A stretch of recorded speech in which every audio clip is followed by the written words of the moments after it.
Hey, welcome into Sports Bit. Betting Inside today, Pauly and Teddy, Wednesday, August 23rd, deep dive. Marc Lawrence, handicapper. And we'll get to him with part three and the play of the day before we get out of here. Big game breakdown. 2 NFL games to go over. One of them on television, the only week that counts in the preseason. Bad beats, bad bets, bad for the books. And the second finally happened. Huge trade. Kyrie to the Celtics. Somehow in this deal, the Cavs actually got worse on defense, but a great job by Cleveland to salvage something for the future, as it appears LeBron will be done in Cleveland after this year. They get Crowder, Thomas, and that Nets pick next year that's unprotected. And the Celtics have really changed things, how they look. What'd you think of the move, Teddy? Well, I mean, look, there's only 4 familiar faces on Boston right now from last year's team, the team that went to the Eastern Conference Finals. They have Al Horford, Jaylen Brown, Marcus Smart, Terry Rozier. That's it. It has been a very tumultuous offseason for the Boston Celtics. That being said, I think it's a good move for Boston more so than Cleveland. Not that I'm going to dismiss Isaiah Thomas versus Kyrie Irving, but Kyrie Irving's won a title, and Isaiah Thomas was the worst defender in the Eastern Conference last year, so at the point guard position. So I have to agree with the odds on this. We've seen money show for Boston. Look at the tweet from covers.com. You know, the Celtics move from plus 1,000 to plus 600 odds to win the NBA title after adding Irving, according to Dave Mason at BOL. The Cavs, meanwhile, their odds moving in the wrong direction, plus 475 up to plus $5. I think it's a sensible move. And look, LeBron's been to the finals now 7 years in a row. This particular version of the Celtics means he may not make it 8 years in a row. Well, Las Vegas didn't touch the odds on the Celtics. So some of the offshore stuff surprised me. But the other way you like the move for Boston, the other reasons to like the move, Kyrie's under contract for the next 2 years. They think they can sign him long term. And he's also younger, I think 3 years younger than Isaiah Thomas as he's 25 years old. Bad beats, bad bets, bad for the books. A bad beat, A's and the Orioles. Bad bet, bet up from 10.5 to 11.5. Even the bullpen struggled when the starters left, but it still couldn't get there. Well, exactly. I mean, sometimes the odds makers and the sports books get it right. You know, the bettors wanted the over between Paul Blackburn and Ubaldo. I mean, they've been betting Ubaldo over all year long. But the line was set in the right place. 4 different relievers came in and gave up at least 1 run, and the game still stayed under the total. Bad for the books. Big move on the Padres. How about this? Lynn had been terrific the last month or so, but there was money against Lynn. It was 4-4 in the 7th. The Padres blew it open and drubbed the Cardinals. They opened plus 180, closed plus 160. Yeah, I mean, the Cardinals bullpen crashed and burned last night. This is not a good result for the house at all. There was a lot of wise guy money on San Diego in this ballgame. Solarte with the big night for the Padres. 2 doubles, a home run, and 6 RBIs. San Diego gets the money. That was not a good result for bookmakers around town. Look at this, 50-cent move on the Rays. Open 160, close 210, and they win. Oh, yeah. I mean, better saw a real mismatch with Chris Archer versus Chris Rowley, and they got the mismatch they were expecting. Archer's bringing it right now. He struck out 10 of the 24 batters that he faced. The last 2 games for Chris Archer, 20 strikeouts versus only 10 base runners allowed. You know, Toronto rallied late versus the Rays bullpen, made a game of it, but Tampa Bay got the money after a 50-cent line in their direction. This game, a disaster for sportsbooks. Yes, and one more bad for the books. Rockies-Royals under 9 down to 8.5. The Rockies left the bases loaded in the 9th. Stays under there. Gray pitched well again. We told you about his numbers yesterday. And Duffy made 1 mistake to Arenado. Other than that, he was brilliant. Yeah, I mean, look, we talked about it on SportsBit yesterday, and this isn't a pat on your back or, oh, look what we got right.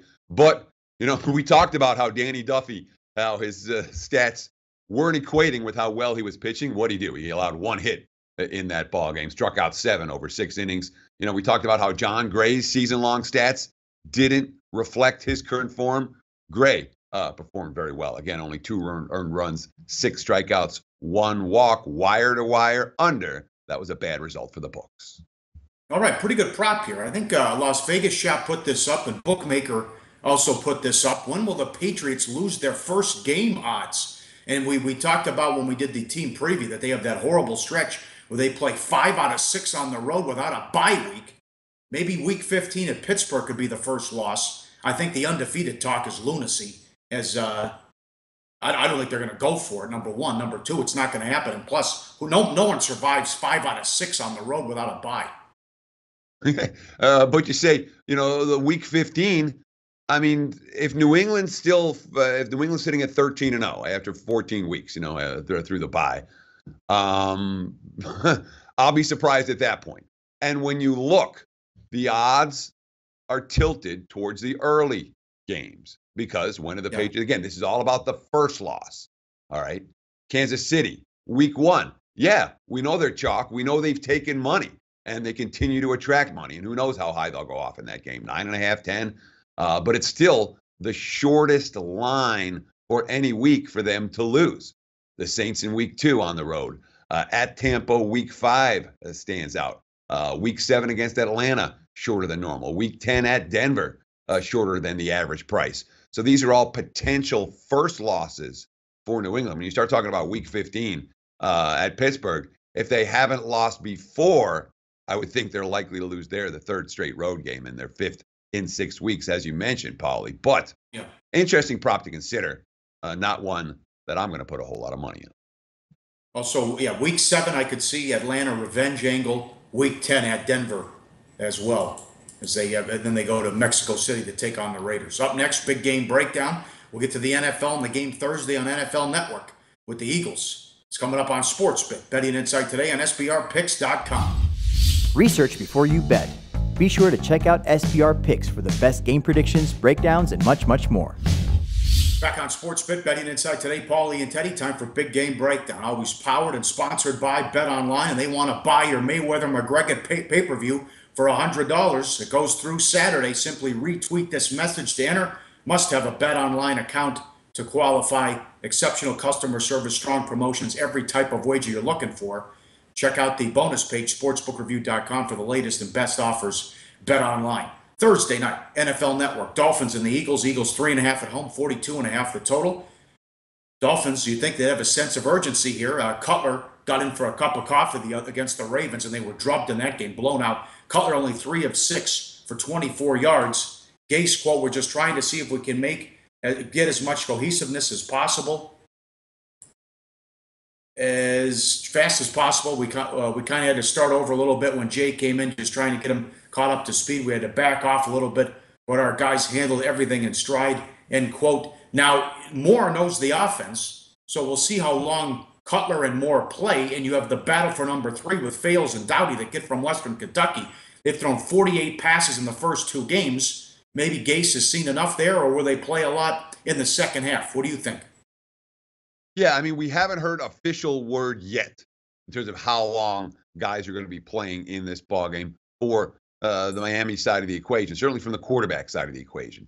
That being said, Cutler didn't do a whole lot last week. This is the guy they absolutely need to get up to speed. I would expect ample playing time for Jay Cutler in the first half of this ballgame. Now, you talked about the issues with the 3rd string QB battle for Miami, Fales and Doughty, 2 guys who have had plenty of opportunities to show their stuff in preseason. We haven't seen a whole lot from the backup, Matt Moore. He's only thrown 6 pass attempts so far. I would anticipate we're going to see more for the majority of the second half in this one, a veteran quarterback going up against backup defenders. Eagles expected to play Wentz in the first-team offense in the first half. McGloin has already thrown 62 passes, so Peterson doesn't have to see anything left, much more of him.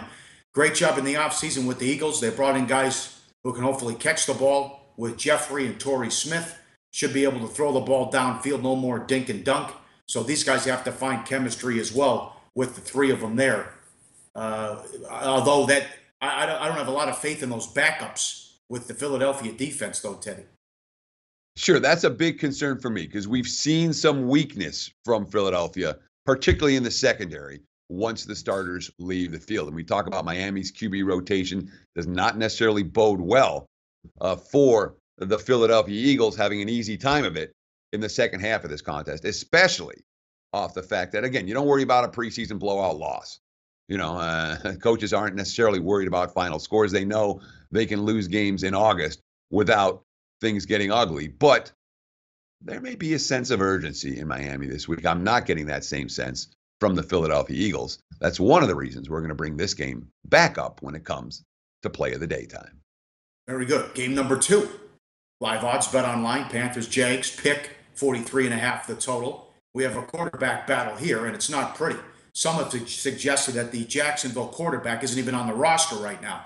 I'm surprised the Jags haven't cut Bortles. If he gets hurt, if he suffers a season-ending injury, they got to pay him $18 million next year. That becomes guaranteed. Booted home in the last preseason game against Tampa. It was a horror show. They have scored 3 points in 6 possessions with Bortles on the field. Henny didn't do much either. So Marrone won't commit who will even start this game. I haven't talked to the quarterbacks yet. I just want to see how the practices go. Both of them are doing fine. I want to get all the info and make sure I'm comfortable with the direction I'm going and doing what's best for the team. You saw so many professionals on this win total over. I mean, it could be a long year for Jacksonville again, considering they went 3-13 and don't have a quarterback. Yeah, it's been a disaster for the Jags at the quarterback position so far here in the preseason. It's not like Chad Henne has played great. It's that Blake Bortles had played that bad. But I'm one of the guys that you talk about with a Jaguars over ticket in my pocket, assuming they get mediocre QB play and not disastrous QB play. This team is good enough to win 7 or more games this year. But when it comes to what type of QB play they're going to get here, look, it's not going to help. Leonard Fournette's not going to play this ballgame. Marquis Lee is not going to play. TJ Yeldon sitting out again.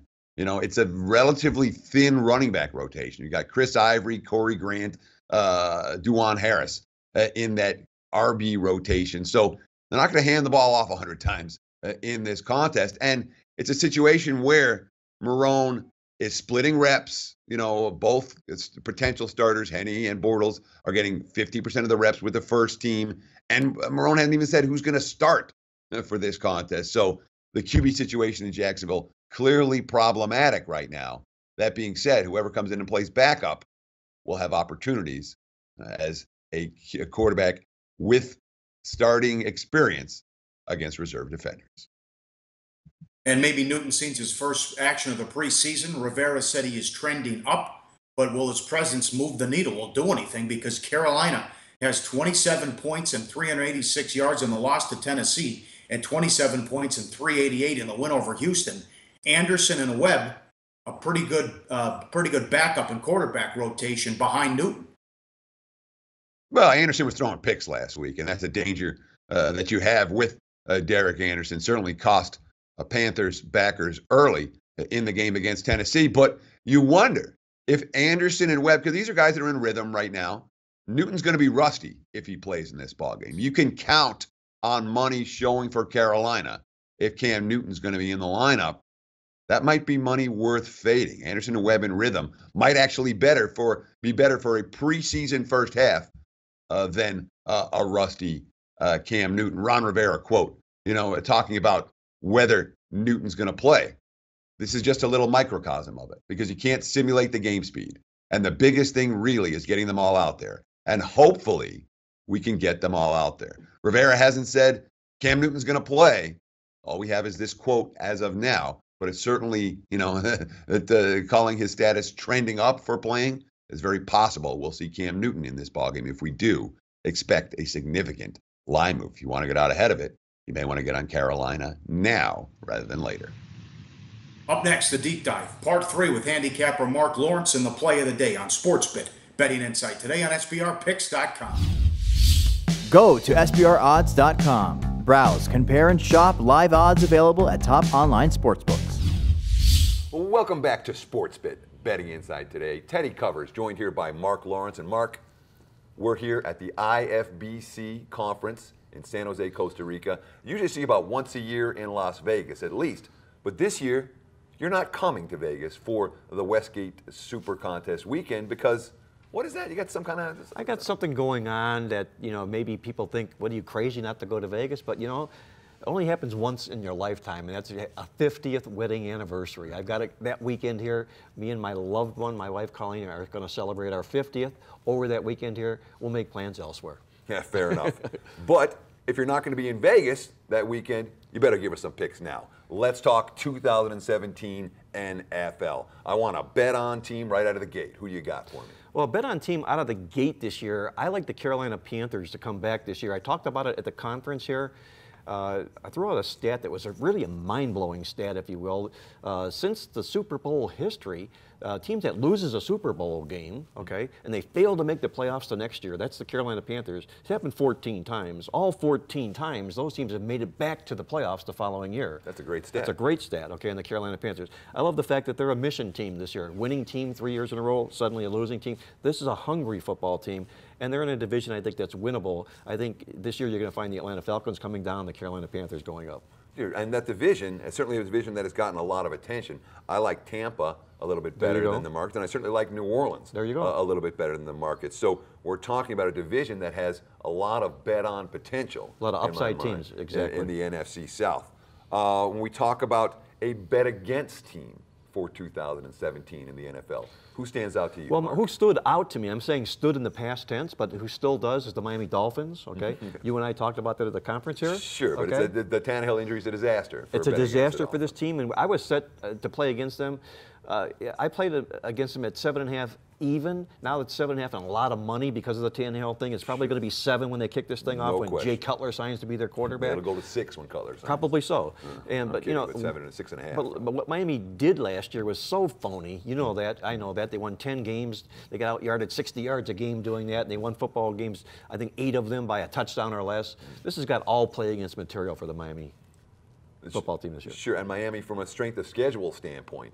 Last year, one of the easiest schedules in the NFL. Exactly. I believe they had 1 win all year against a team with a winning record. Right. This year, from a differential standpoint, the biggest differential from an easy schedule last year to a tough schedule this year. Their schedule, I believe, about 10 or 11% harder overall in the aggregate, which is very significant when it comes to looking at them in comparison to other teams' strength of schedule differential for 16 versus 17. Yeah, they have to pay the piper this year with the schedule here. They were beneficiaries of it last year. Adam Gase's first year. A lot of the players like him as a head coach. They come and play hard for him. Great job getting the job done that way. But you and I are numbers guys. You look inside those numbers here. I like to use this phrase here. The NFL, to me, I can put tape over the names of every 32 teams here. On any given Sunday, we know what can happen, okay? But what matters is who's hitting on all cylinders and who's not. You put tape over the names of those teams here. This year, you're going to find, if I put tape over the Miami Dolphins last year, we would have sworn they lost 10 games and they didn't win 10 games, okay? So you end up, like we call it regression to the mean, you're going to see the flip this year with the Miami Dolphins. So let's talk week 1, because obviously we're here at the start of the preseason, and preseason, in my mind, is very, very, I mean, it's night and day. You know, there are no opinions in preseason. All your betting is information, and if you get good information, you're supposed to win in the month of August when you do your homework. But once it comes to week 1 of the NFL season, yeah, there's information involved, but boy, there's a lot of opinions, and especially about where the markets are going to move between now and then. So let's talk about a couple of week 1 games that stand out to Marc Lawrence. Well, I have to see I have to weigh the preseason a little bit here. Not so much to gauge how good or bad they were in the preseason. I like to see how they come out of the preseason here. You got injury factors here, so I'm not going to really go out and step out and make any plays per se in week number 1. But you know, you've got teams that I think are on my play-on list that I mentioned there about the Carolina Panthers. I like the Cincinnati Bengals. I like this football team this year. They had a losing team last year. I think what they've done in the offseason is really, really good. I'm going to keep a close eye on them opening week number 1. Are you worried at all about the loss of the 2 starting linemen for the Yes. Bengals? Because that's the one thing that stood out to me about Cincinnati that certainly everyone's talking about when it comes to the Bengals. Oh, but that offensive line. Oh, but that offensive line. Yeah, they were beat up a little bit in free agency in those losses, and it's going to hurt them because it was a strength for that football team last year. But this is Marvin Lewis in a rare role. He's never had that losing season here. Andy Dalton, I talked about quarterbacks at the conference here and how surprisingly well Andy Dalton does to the spread, if you will. So long-range Cincinnati Bengals, opening week, I'll wait and see what happens out of the preseason. Sure. Are there any week 1 angles that people should be familiar with? Anyone week 1 angles or trends that stand out to you as someone who's done an extraordinary amount of database research into league-wide trends and angles and that sort of thing. Well, what I'll look to do, I mentioned the preseason. Out of the preseason here, I like to look at these teams that went winless 0-4 in the preseason here and let them puppy up in week number 1 against teams that were in playoffs teams last year. Sometimes you'll find these playoff teams playing immediately down to the level of opposition, especially if the opponent looks as if they're struggling right now. So it's a crack the whip kind of a situation here. So again, I like to gauge the preseason. We'll look and see who struggled a little bit in the preseason here, didn't win a football game, pair them up against a playoff team and let them puppy up. And that, of course, would be a team most likely to be catching points. That's exact. Well, we wouldn't lay points for sure. Do you lay points at all in the NFL? Or are you a guy that really pretty much only plays underdogs? I play 90% underdogs, but I'll look to lay points if it's a value situation. If it's something that I feel like, hey, I'm getting some nice value here. We know we're going to win this football game. We're laying 2.5, 2 points.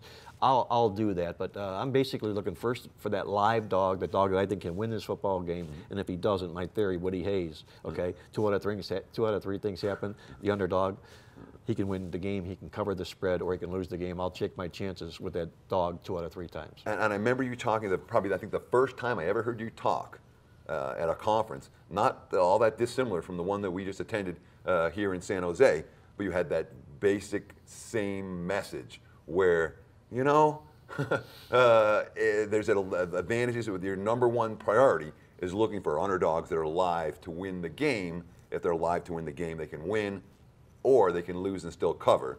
2 ways, in theory, of winning. Exactly that, and especially you can cement the play if they're a good defensive team, okay? Look for those good live defensive dogs. I'll look at the card each week, and I'll look for the top 4 underdogs that I think have the best defenses and are the live dogs that can win football games. That's immediately where my search begins. If there are no such plays like that in the card, we'll pare it down, but if there are, that's exactly what I want. One last question from Marc Lawrence from playbook.com. And Mark, where do they find you on the internet? Where do they find you on Twitter? Real easy on the online. It's playbook.com. Twitter, it's at Marc Lawrence with a C, at Marc Lawrence. Mark, thank you so much for being here, taking the time to give our audience here on SportsBit a couple of tidbits from your many years of experience. Really appreciate it. Best of luck this football season. Thanks for joining us. My pleasure to be here on SportsBit, Ted. I look forward to working with you down the road, and thanks to the crew here at San Juan, or in Costa Rica, for this beautiful conference they put on the IFBC. I enjoyed being here. Sure, San Jose, baby. We're in San Jose. San Juan, San Jose. Yeah, San Juan's not a bad place. Yeah, I understand. We'll be right back on SportsBit Betting Insight today. All right, nice job with Teddy. All the interviews he did down at the seminar in Costa Rica, and thanks to Marc Lawrence for that one. You teased it earlier, Teddy. Money time, play of the day. Back to the Dolphins and the Eagles. What are we doing? Let's go game number 251. We'll take the Miami Dolphins plus 3.5. Look, Matt Moore knows the system. He could have a real big second half against the Philly defensive, should we call them scrubs or reserves? Let's call them scrubs. Give me the Dolphins plus 3.5. That's our play of the day. All right, we close out strong Thursday and Friday. We still have to break down Mayweather and McGregor. Also, 5 college football games on Saturday. Not all of them worth going over, but college football is here, and a lot of NFL games preseason on national television. So we're loaded Thursday and Friday. Be sure to check it out on SportsBit. Betting Insight today on SBRPicks.com. Thanks for watching.